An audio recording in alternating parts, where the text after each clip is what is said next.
commentator is Basil Ruysdael.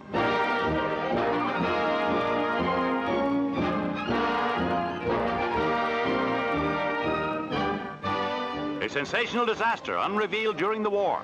The British battleship Barham is torpedoed, capsizes.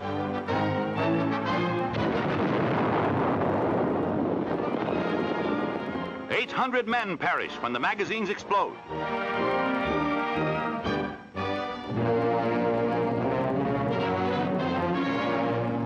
Hitler's most terrifying secret weapon, the V-2 rocket, is disclosed.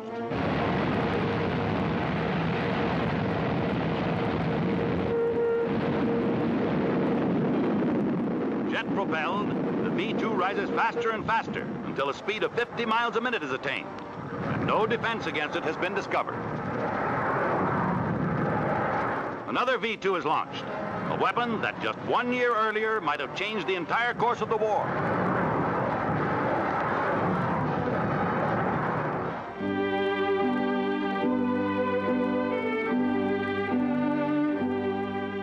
A funeral train rolled slowly past the grief-stricken people of a little town in America. And all over the freedom-loving world, hearts are bowed. All that is mortal of Franklin Delano Roosevelt, 4 times President of the United States, leaves Washington. Vice President Harry S. Truman takes the oath of office on April 12, 1945, and succeeds to the presidency. At Hyde Park, New York, it is a soldier's funeral, with all honors to the nation's departed commander-in-chief.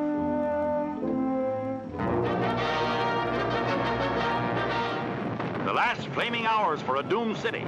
Berlin, once mighty metropolis of a proud nation, now crumbles under the merciless pounding of Russian artillery. The senseless last stand of the Nazis results only in complete devastation. Nazism comes to an ignoble end.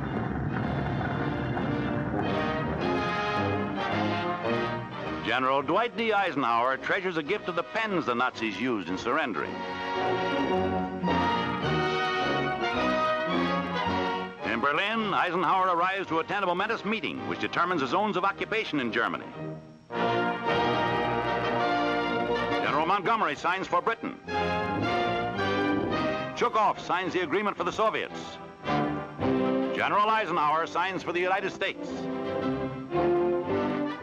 It is a proud moment for Winston Churchill, Prime Minister of Great Britain, as he reviews the victorious Canadian and British troops in Berlin. President Truman, flying to Germany for an Allied conference, salutes an American division. At Potsdam, the President reviews the Army of Occupation, where once the Kaiser's legions paraded. If we can put this tremendous machine of ours, which has made this victory possible, to work for peace, we can look forward to the greatest age in the history of mankind. That's what we propose to do. The flag that flew over the Capitol at Washington on the day of Pearl Harbor is raised at Potsdam.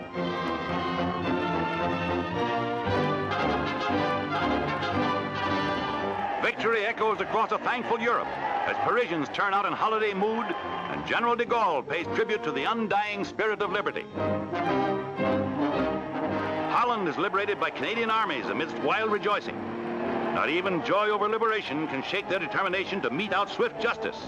The Dutch relentlessly round up collaborators and quislings. In Copenhagen, General Montgomery is wildly cheered. And the Danes' heroic King Christian, who never surrendered to the Nazis, receives a tremendous ovation. In Oslo, Norway, Crown Prince Olaf joins in the celebration. Rudolf Hess, third-ranking Nazi before his spectacular flight to Britain, is held for trial.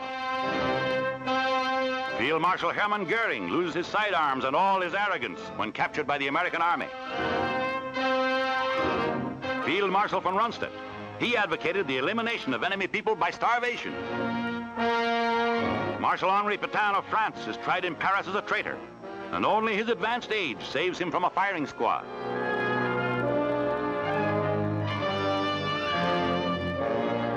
The hated collaborator Pierre Laval goes on trial, and his arguments fall on deaf ears. Swift French justice condemns him to be executed. In Manila, the Jap General Yamashita faces a military court of 5 American generals.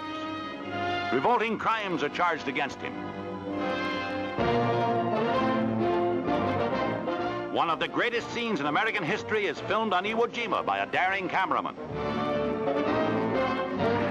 On the costly battlefields of Okinawa, the final campaign against Japan is fought to a finish. Signal Corps, Marine, and Air Force cameramen follow the 10th Army into the Oroku Peninsula in their final mopping-up drive that smashes the remnants of once powerful Jap forces.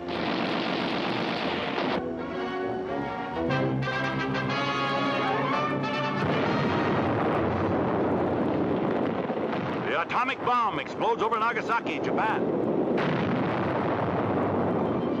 The Japs were ready to sue for peace when this one bomb wiped the city off the map, with reverberations felt politically in every capital of the world. Nagasaki, viewed from the air, is just one tremendous area of ruin.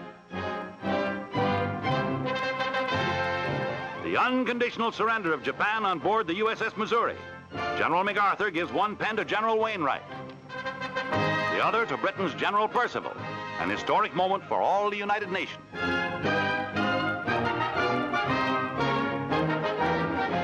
The first American occupation troops to enter Tokyo, the famed 1st Cavalry Division, liberators of Manila. The American Embassy, fortunately undamaged amidst the bomb-smashed city, is the headquarters of the Supreme Allied Commander, General Douglas MacArthur. He arrives accompanied by Admiral Halsey, famed commander of the 3rd Fleet. The same flag that flew over Rome and Berlin is raised over Tokyo. At the Kure Naval Base, the Japs have their Pearl Harbor, but no sneak attacks smashed these once powerful ships. They were challenged to come out and fight.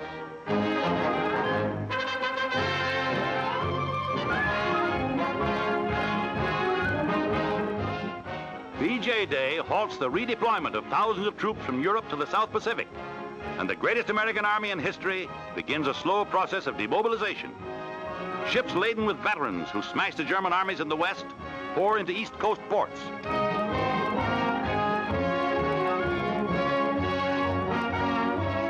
The Saratoga, veteran of 8 major carrier actions, brings South Pacific veterans into San Francisco. Navy men, too, are coming home. And what a thrill!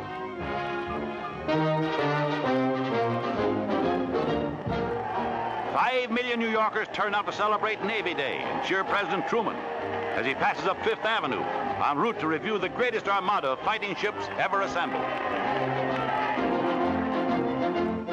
Strung out for miles at anchorage in the Hudson River, the fleet thrills vast crowds of spectators thronging Riverside Drive. Here are veterans of historic naval actions, their crews saluting as the president's ship passes. And carrier planes fill the skies overhead.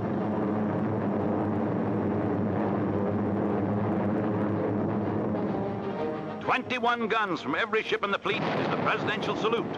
And there's the great battleship Missouri firing.